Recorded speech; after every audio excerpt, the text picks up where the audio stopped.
আজ আমরা এমন একটি মুভি নিয়ে কথা বলবো যা 2021 সালে কান চলচ্চিত্র পুরস্কার ও অস্কার জিতেছিল। এই মুভিটিতে একজন কারাবন্দী ঋণগ্রস্ত মানুষের গল্প ফুটিয়ে তোলা হয়েছে। গল্পটি আপনার হৃদয় ছুঁয়ে যাবে।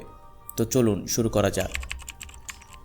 রহিম সুলতানি তার সাবেক স্ত্রীর ভাই বাহরামের কাছ থেকে 1,50,000 তোমান নিয়েছিল, যা পরিশোধ করতে না পারায় রহিম সুলতানিকে জেলে থাকতে হয়।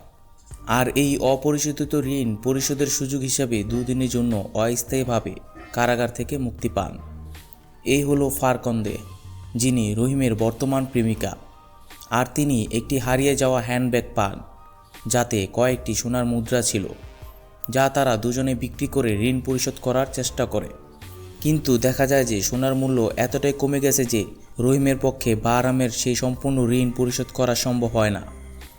এদিকে তিনি তার বোন মালিলা এবং তার স্বামী হুসাইনের সাথে থাকা শুরু করেন। দৃশ্য পরিবর্তন হয়। মালিলা হ্যান্ডব্যাগ ও মুদ্রাগুলো আবিষ্কার করেন, পরে রহিমের সাথে সরাসরি কথা বলে আর রহিমকে হ্যান্ডব্যাগের আসল মালিককে খুঁজে বের করে তাদের কাছে ফেরত দিতে বাধ্য করে। পরবর্তীতে এই ব্যাগ ফেরত দেওয়ার জন্য রহিম বিভিন্ন জায়গায় পোস্টার লাগায়। অতঃপর একজন মহিলা ব্যাগটির মালিকানা দাবি করে। রহিম তাকে বিভিন্নভাবে জিজ্ঞাসা করে নিশ্চিত হয় যে ব্যাগটি তার, এবং তাকে তার বোন মালিলার কাছ থেকে ব্যাগটি নিয়ে যাবার কথা বলেন। মহিলাটি তার বোন মালিলার কাছ থেকে ব্যাগটি নিয়ে যায় এবং তাদেরকে ধন্যবাদ দিয়ে চলে যায়।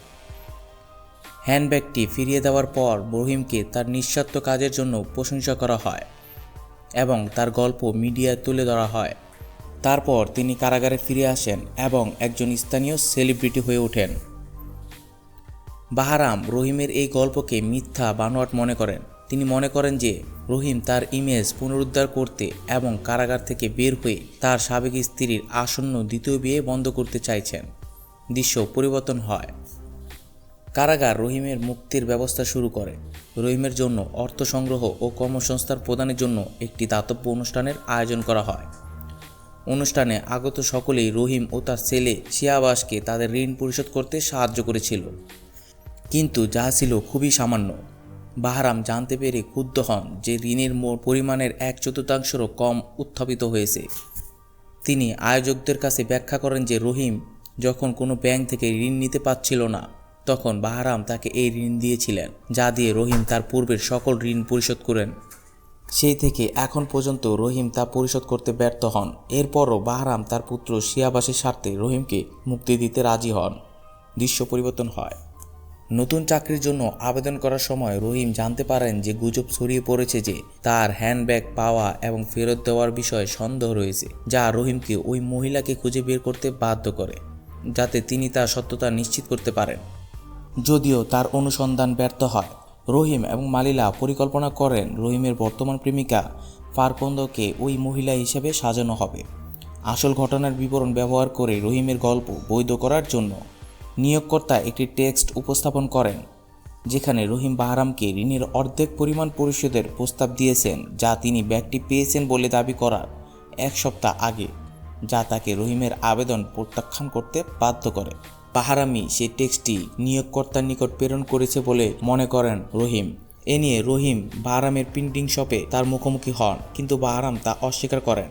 বাহরাম রহিমকে তার ছেলেকে সহানুভূতির জন্য ব্যবহার করার অভিযোগ করার পর রহিম তাকে শারীরিকভাবে আক্রমণ করেন এবং কাছের দোকানদাররা রহিমকে বাধা দেয় এবং তাকে আটকে রাখে।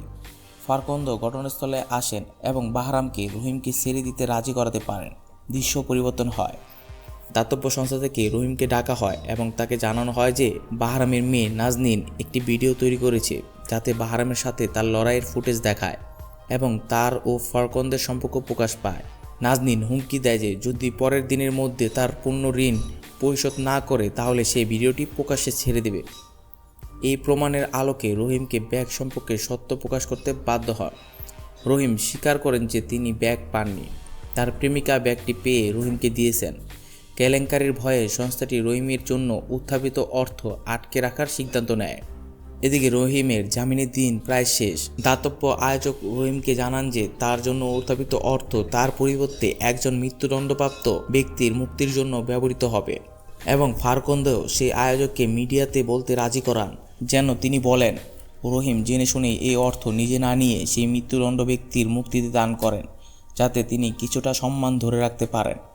দৃশ্য পরিবর্তন হয়, নাজনীনের ভিডিও প্রকাশিত হয় এবং ফারকন্দ পরিবার তাকে আর রহিমের সাথে দেখা করতে নিষেধ করে। এদিকে অফিসার সালেহী রহিমের সর্বশেষ দানের কথা জানতে পারেন এবং সে সর্বশেষ দানের কাজ সম্পর্কে একটি ভিডিও ধারণ করাতে চান, যার প্রতিক্রিয়া নরম করার জন্য শিয়াবাসকে ক্যামেরায় কাঁদতে শেখানো হয়। অফিসার রহিম ও তার ছেলেকে রক্ষা করতে চাইছেন। রহিম এটা স্বীকার করেন এবং তিনি চান যে ভিডিও যাতে প্রকাশিত না হয়, কেননা তিনি তার ছেলেকে আর ছোট করতে চাইছিলেন না। কিন্তু সালেহী অস্বীকার করেন। রহিম তার সাথে বাইরেই লড়াই করে যতক্ষণ না সে ভিডিওটি মুছে ফেলে। এতে অফিসার রাগান্বিত হয় এবং ভিডিওটি ডিলিট করে দেন। পরের দিন সকালে ফারকন্দে এবং শিয়াবাস রহিমকে কারাগারে ফিরে যেতে সঙ্গ দেয়, যাতে তিনি তার বাকি সাজা খাটতে পারেন। মুভিটি এখানেই শেষ হয়। মুভিটি আপনাদের কাছে কেমন লাগলো সেটা আমাদের কমেন্ট বক্সে জানাবেন।